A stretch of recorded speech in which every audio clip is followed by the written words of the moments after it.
CSS3 allows us to do a lot of cool things with shadows. Again, something that you would have had to do in Photoshop, export the assets, use them as background images and images, so on and so forth. Again, very, very tedious process to do all these things, but in CSS3, we could do it straight in the browser and it loads quicker because when you're exporting assets and images, that's adding up precious space when a user is downloading your website on their device, whether it's a computer or a mobile device, so on and so forth.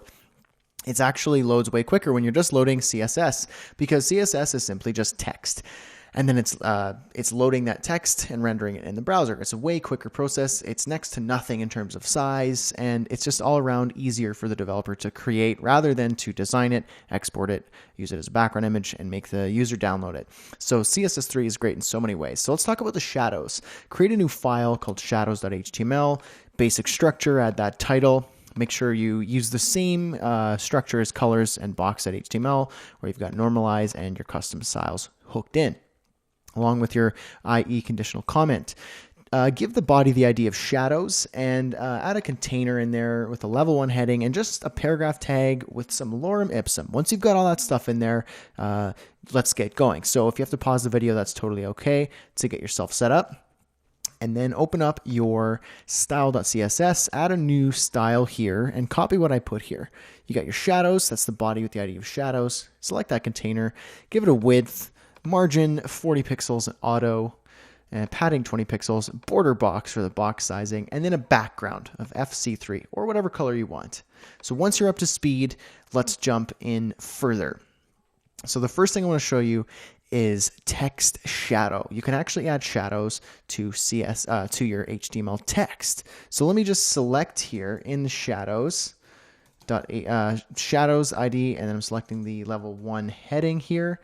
And I want to give it, let's say, a color first of white.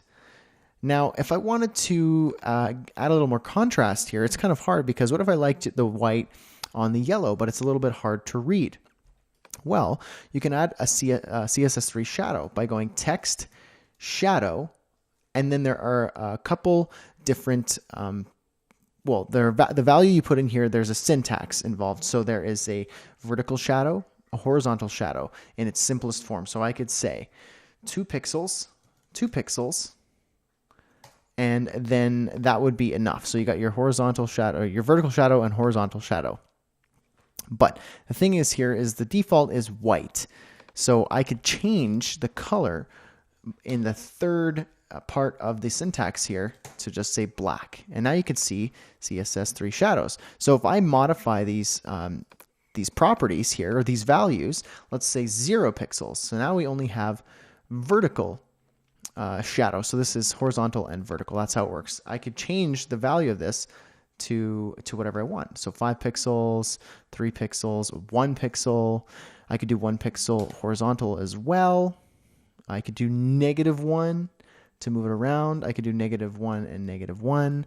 I could have 0 for this one and just -1 like that to create like a little bit of a carved effect. Here, let's move it up 2 pixels. So it kind of looks like it's carved into the background there. You can also change your color. Let me just use something like 2 pixels and 2 pixels to something, say RGBA, if you want to be a bit more specific. So let's say 0, 0, 0, and then 0.3. So I'm using black, but 30% in the alpha channel. And so it's a bit more subtle of a background or a shadow on the text.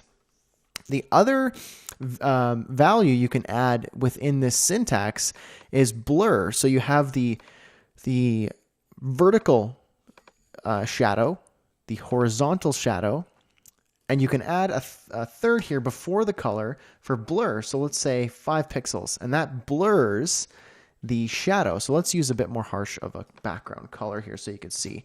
So you could see that it has blurred. The bigger the value, the bigger the blur. So you can see CSS3 shadows.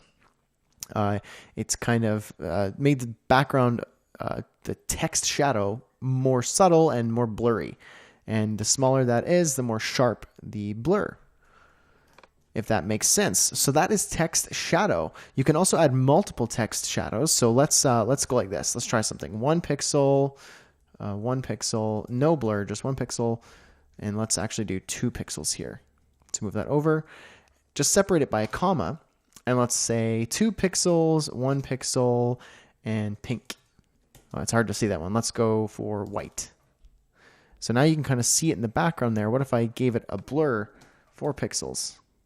Maybe so we could see this better, I'm going to change these values. Let's try blue and red.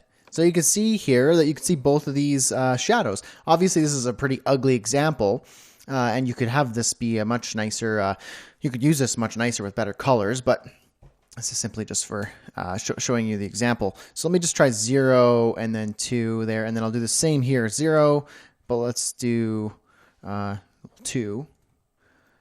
But I'll make this one have a blur of 10, and this one will have a blur of 5 pixels.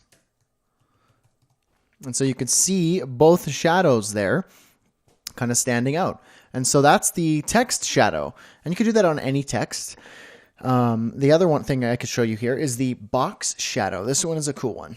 So it's simply a shadow on a box. And so let's just select the shadows container here. Actually, I think we selected it up here already. There we go. I'm just going to select it here and just go box shadow.